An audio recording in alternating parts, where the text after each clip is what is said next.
One of the guys that has more on his schedule than anybody else that I know, Cole Cubelic, joins us right now on the Farm Bureau guest line. Check out favorites.com and go with the home team, Mississippi Farm Bureau. You know him as a sideline analyst with the SEC Network, the Saturday night game of the week. He's also hosting a show on the SEC Network on Monday nights, and he's got a radio show in Birmingham as well. Hello, Cole. Hey, Richard. How's it going? Always, thank you, man. Great. Always good to catch up with you. Let's just dive right in because I know this always goes in a hurry. Let's start with Mississippi State for a second. Obviously, there are struggles on that football team. We got a question yesterday from a listener saying, when you've got an offensive line that's struggling and you're especially struggling to run the ball, is there anything you can do to help those guys out to make life easier for them and therefore the offense more productive? Yeah, I think there are a lot of things you can do. Quarterback runs, getting the ball out quick, screen game, trying to get to the perimeter, make that defense run a little bit, hopefully wear them down, which could make life a little bit easier.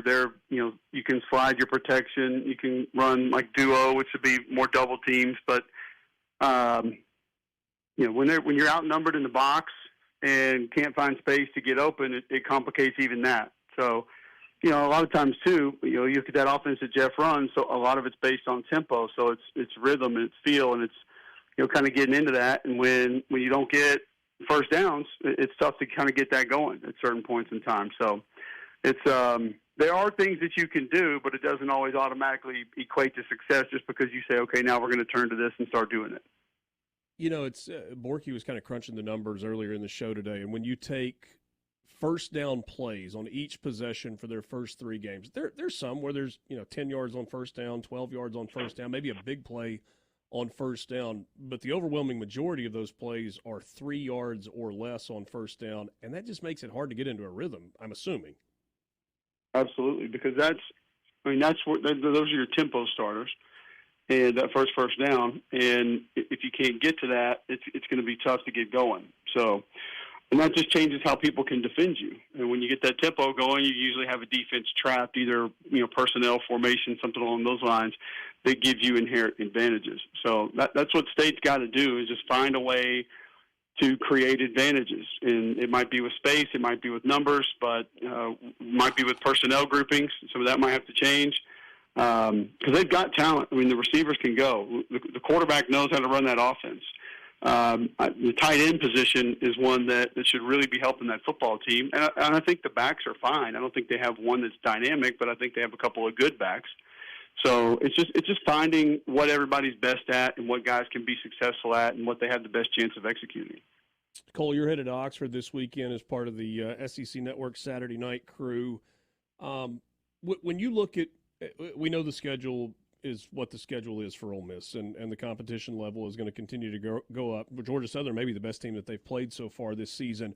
When you look at Ole Miss, the offensive numbers are eye-popping. They haven't allowed a touchdown in 3 games. What's the thing that jumps off the page first at you about this version of Ole Miss, keeping in mind who they've played so far? It's the defensive line. Maybe the defense in general. Obviously, up front, they look like a prototypical SEC defensive line now. Pegues a little bit heavier. Walter Nolan is one of those guys. And then out on the edge, you have real twitch with Hugh Allen. And then when Perkins is out there, he can kind of be, one of those sleeker edge rushers as well. But Chris Paul is he's a heavier linebacker. Daughtry is a guy that I think, too, he looks like your prototypical SEC linebacker. He's playing at a high level. So a little bit more length on the back end with Trey Amos, something that Pete Golding had been gunning for a while. And I think that's the first thing that sticks out to me. 1, physicality up front. And then 2, just they're a longer, heavier defense. And it's something that they've wanted to get to for a couple of years now, and they're pretty close now. Are you buying the whole playoff or bust for this particular team for Ole Miss? I wouldn't say bust because I think if you're Ole playoff Miss or extreme disappointment. Yeah, I mean, you should be disappointed if they don't make the playoff because you have a veteran quarterback that knows how to run that system that's tough and can make all the throws. You have I mean, you have two number one receivers in this offense. I mean, Juice Wells is as good as anybody in the league. We know what Trey Harris is. He's proven. And now it looks like you might be getting another tight end coming on in Daquan Wright, which would be, give you even more depth at a position that helps you change things up behind Caden Priestcorn, and you can be different. I mean, I didn't remember Henry Parrish looking as good the last time around as he looked in that game last week. So now you're dynamic at tailback, it appears, as well. And the offensive line, I think, is a little bigger, heavier, stronger, but I don't know if that makes them better. As a matter of fact, it doesn't make them better right now because they haven't played well so far. But the talent that you have at certain positions and how you've rebuilt this defense, and then with the schedule, I think the expectation should be to go to the playoff. Now, I don't think that would mean that the year's a failure if you didn't, because I think if you look at Ole Miss schedule, you look at Missouri schedule, you look at like Penn State, Notre Dame, those are teams that 10-2 is not guaranteed to get you in. I think you need some help. You need some other teams to fall off, and you need some other teams to probably not have the years we're anticipating them have, because we probably could guess what the two losses would be on a lot of those schedules, and the resume that you would then have to present on your behalf to get in wouldn't be very strong. So if that were to happen, and see, here's what you also have to consider, is that the group of 5 team is going to get in, Big 12 champion is going to get in, ACC champion is going to get in. There's a chance that Ole Miss could not get in, and those 3 teams be ranked below where Ole Miss is. Yeah. Same thing for Missouri. Same thing for Penn State. So if you were to go 10-2 and for some reason not get in, there's no way I'm classifying that season as a failure or a bust. Visiting with Cole Cubelic, got about 3 minutes left with him. You were on the sidelines in Neyland Stadium last Saturday night, probably looking for like the origins of Rocky Top and who the original composer was, just trying to find things to talk about. I think it's going to look a little bit different this Saturday for Tennessee, facing the best defense that they've faced this season in Oklahoma. We know that's going to be an incredible scene in Norman. When you look at these two teams and you break down this matchup, do you see a route for Oklahoma being competitive in this game? Is this a boat race for Tennessee? What stands out? Can they keep it competitive? I think they can, because they have a quarterback that's going to be able to help you generate explosive plays. But I do think Oklahoma has a little bit of a Jackson Arnold problem right now. I think outside of the quick game, once it gets past first, second read or coming out of the mesh and throwing the football quickly, he becomes a different quarterback, and not necessarily in a good way.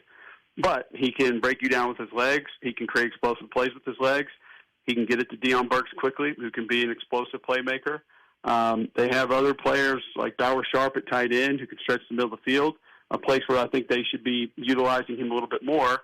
So they can be dangerous, and they're going to be at home. And listen, Nico Imaleava has still started, 4 games? So it's not like he is a savvy veteran that's played in all these different venues. I mean, there's a small chance that something like that could bother him and be a little bit of an issue for him. So there's definitely a recipe for them to keep it close. But do I think they will? No, because I think Tennessee's defense is real. I think their defensive line depth is real. I think their ability to get to the quarterback and not have to pressure is real. I think their linebacker positions can cover a lot of ground. I don't think they're super strong in the secondary. Not elite in the secondary by any means, but they're pretty big time up front at the second level. And I think they can cause a lot of problems with that part of their defense. And I like Tennessee kind of big, to be honest with you, Richard.